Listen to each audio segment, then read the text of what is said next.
casi con toda seguridad, jamás seguro, porque el vértigo de los acontecimientos devela incertidumbres renovadas hasta con diferencia de pocas horas. Está ya todo cocinado para que el lunes se sancione en diputados la reforma previsional.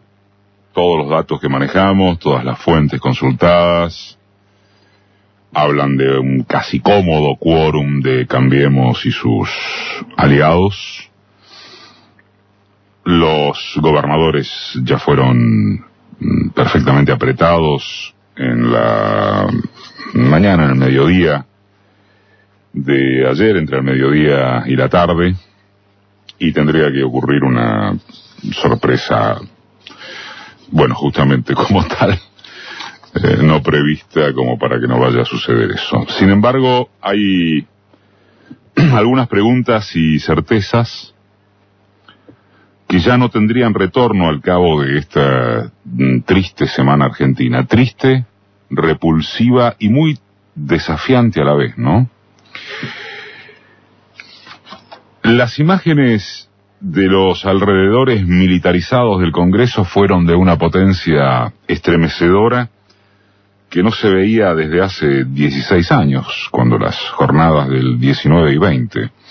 Pero ni siquiera admiten comparación con eso, porque entonces se trataba de un gobierno al borde de su trágico final, mientras hoy hablamos de uno que ganó cómodamente las elecciones menos de 2 meses atrás. El jueves a la mañana, primera hora de la mañana, la revista digital PPB, Periodismo Porvenir, transmitió por Facebook Live uno de los recorridos más y mejor detallados por las calles adyacentes al Parlamento. Es complicado adjetivar la sensación provocada por decenas de carros policiales y de gendarmería, apilados uno detrás de otro, a lo largo de varias cuadras.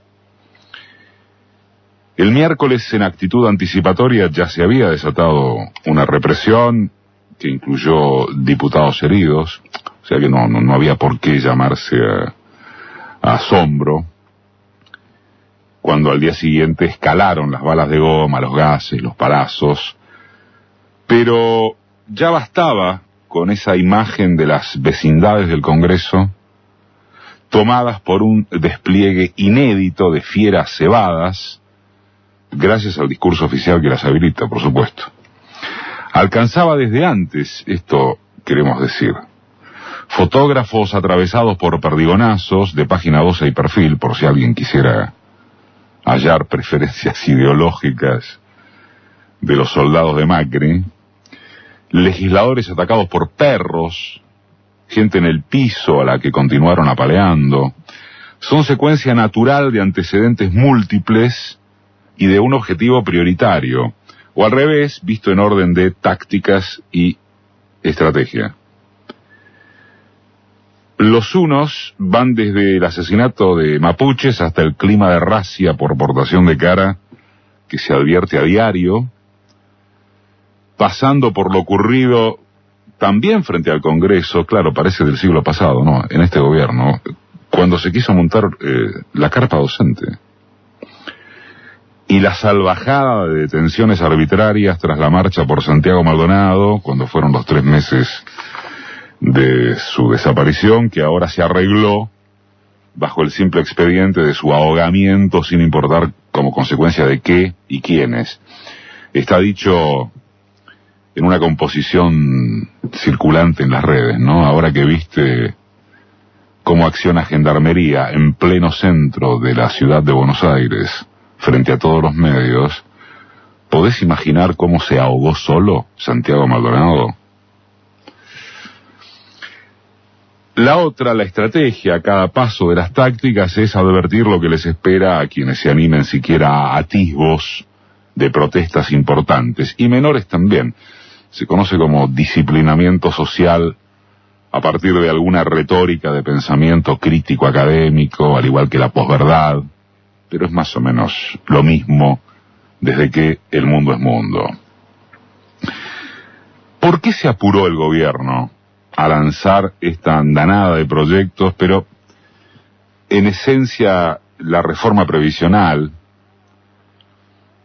que es el centro de todos los centros, Melconian lo dijo claramente, la laboral, la fiscal, bueno, la clave son los 100.000 millones a restar de ANSES, de fondos jubilatorios, asignación universal, esa es la clave.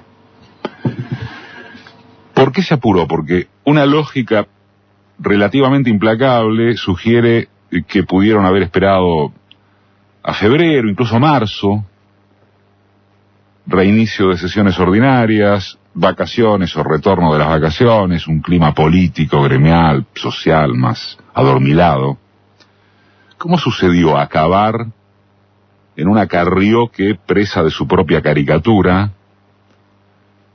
debió saltar de cuidado a los diputados, no atropellen a las fuerzas de seguridad, a Bullrich, pará con los gendarmes, a ordenarle a Emilio Monzó que levantara la sesión para que el presidente de la Cámara Baja obedeciera de inmediato, y a tuitear que si querían arreglar el asunto por decreto se violaría gravemente la Constitución, para que Macri retrancara cuando varios de sus ministros en la noche del jueves, hacia la noche del jueves, ya habían firmado el decreto, el DNU, invitando a un posible incendio institucional y callejero.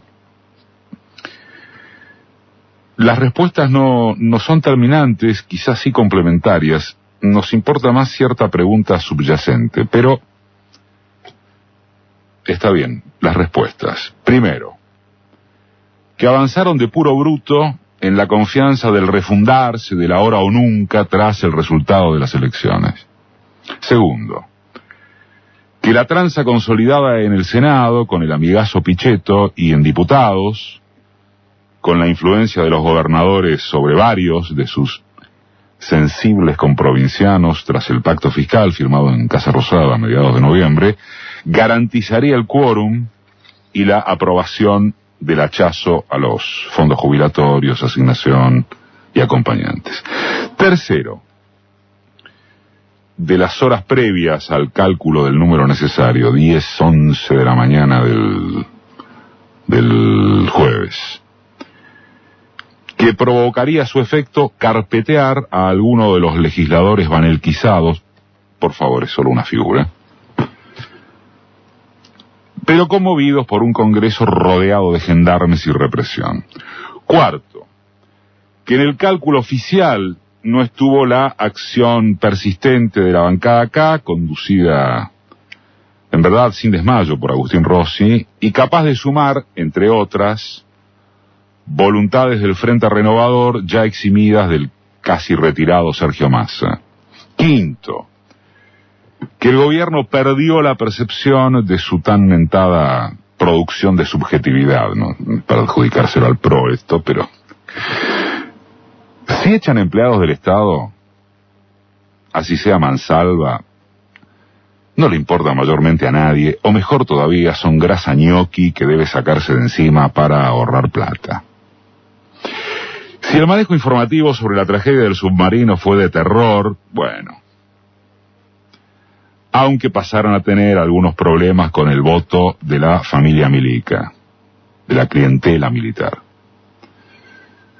que está muy disgustada, obviamente.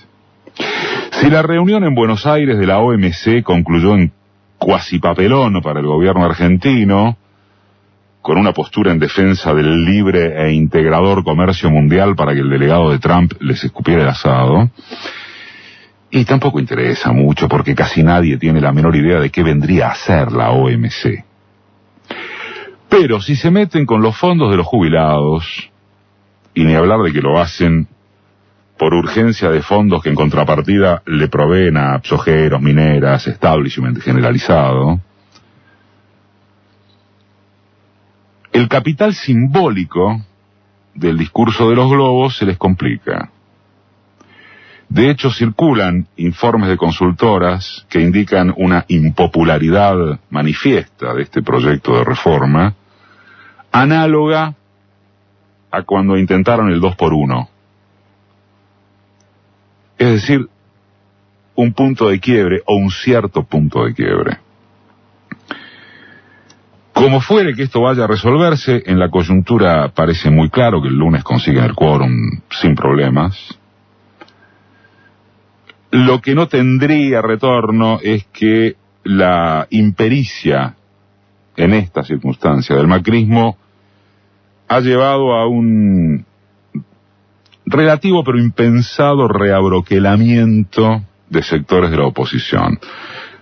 Es decir, que quedaron puentes tendidos entre lo que no pudo articularse antes de las elecciones para evitar el triunfo de Macri. En sus alcances eso no es más que especulativo desde ya. Lo es asimismo que frente a la persecución judicial de dirigencia opositora, extendida la semana pasada, hubo inclusive la renuencia y denuncia de los grupos de izquierda más radicalizados, que no son sospechables de simpatías kirchneristas. En una palabra, al cabo de esta semana quedó cierto espíritu de intento de juntarse para enfrentar a la derecha gobernante, así sea nada más que ante algunas de sus provocaciones, un espíritu merecedor de ser tenido en cuenta, digamos. Y después, aquella pregunta subyacente: ¿qué tan de grave es el escenario económico de mediano plazo como para que el gobierno se haya animado a jugarse de esta manera en lugar de regular los tiempos? Salvo que el oficialismo crea de veras en que todo consiste en una mala comunicación, según se lee y escucha a través de sus voceros periodísticos. ¿Qué están especulando ya sobre el destino inevitable de la bomba del endeudamiento, como para haber querido aprovechar de esta forma, lo bruto, el triunfo electoral? ¿Cuánto de amenazante es lo que ven como para arriesgarse a ser corridos a la izquierda por Carrió?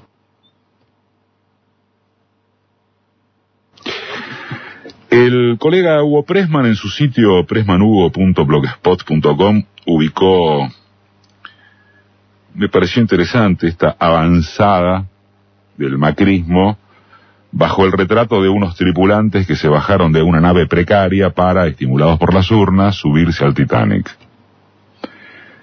Mientras el gobierno siga teniendo la posibilidad de endeudarse y no ocurra alguna crisis internacional que suspenda el flujo de dólares especulativos, el iceberg solo estará en el horizonte como potente amenaza. Y mientras ello ocurra, en un tiempo impredecible, se va forjando una pesada herencia, esta sí, probablemente la más pesada de todas cuantas hayamos conocido, quizá peor aún que la del menemato, si más luego no hay viento internacional a favor y una anomalía política que lo aproveche en beneficio de las mayorías. Una herencia que costará levantarla a varias generaciones. Pero el iceberg no se mueve de ahí. Y el barco va en su exacta dirección.